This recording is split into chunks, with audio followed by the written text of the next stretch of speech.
समय के साथ विज्ञान ने बहुत तरक्की की। वैज्ञानिकों ने बहुत सारी खोजों के साथ साथ एक ऐसी खोज भी की जिससे किसी भी इंसान को हो रहे दर्द को यूनिट में नापा जा सके। जैसे बुखार को डिग्री फ़ारेनहाइट में नापते हैं, वजन को किलो में नापते हैं, उसी तरह से दर्द को डोल में नापते हैं। वैज्ञानिकों ने बहुत एक्सपेरिमेंट किए, अलग अलग लोगों पर अलग अलग प्रकार से उनको दर्द देकर उससे उत्पन्न होने वाले दर्द को उन्होंने नापना चालू किया। काफी सारे एक्सपेरिमेंट्स के बाद रिसर्च करने वालों ने एक निष्कर्ष निकाला कि एक इंसान मैक्सिमम 45 डोल यूनिट का दर्द सहन कर सकता है।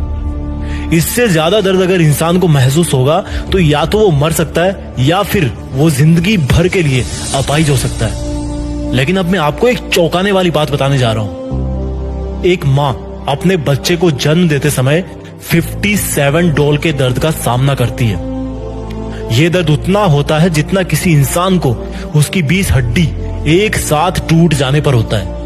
57 डोल का दर्द किसी भी इंसान की जिंदगी में सबसे दर्दनाक और रिस्की काम होता है। एक माँ कितनी स्ट्रांग होती है और अपने बच्चे की जिंदगी के लिए कितना दर्द उठा सकती है, ये बात तो वो तभी साबित कर देती है जब उसका बच्चा इस दुनिया में पहली सांस भी नहीं लेता।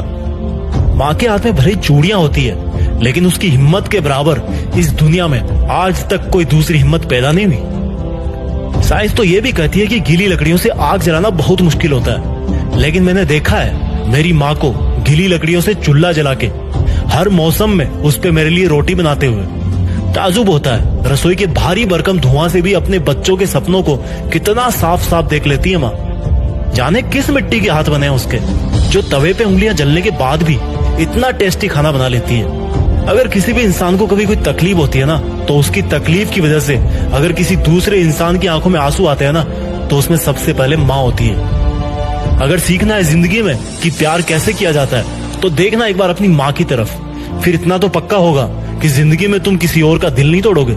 अगर सीखना है जिंदगी में कि किसी की फिक्र कैसे की जाती है, तो अपनी माँ को तब देखना जब तुम कभी घर आने में थोड़ी सी देरी कर दो, और वो तब भी तुम्हें खाना खिला करके खाना खाती है।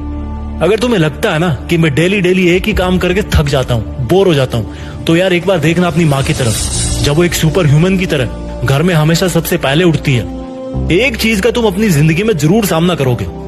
देखना, जब तुम बहुत बड़े इंसान बन जाओगे तब तुम्हें चाहने वालों की कोई कमी नहीं होगी। उसके साथ साथ तुमसे जलने वाले और नफरत करने वाले भी बहुत होंगे। लेकिन एक माँ वो इंसान है जो तुम्हारे साथ तब भी रहेगी जब तुम हार जाओगे, और वो तुम्हारी फिक्र तब भी करेगी जब तुम बहुत बड़े इंसान बन जाओगे।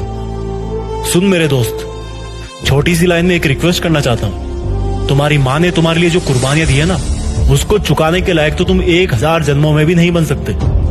बस अपनी माँ का दिल मत तोड़ना यार कभी। उसने रसोई के चकले बेलन से तुम्हें आज सर उठा के अपने पैरों पे चलने के लायक बनाया। तुम्हारी किस्मत लिख दी, अब तुम्हारी बारी है। तुम लाइफ में जो कुछ भी कर रहे हो या करना चाहते हो, बस अपनी माँ के लिए अपनी मेहनत की कलम से थोड़ी सी खुशियां जरूर लिख देना। अपनी माँ की कुर्बानियों को कुछ इस तरह से सलामी देना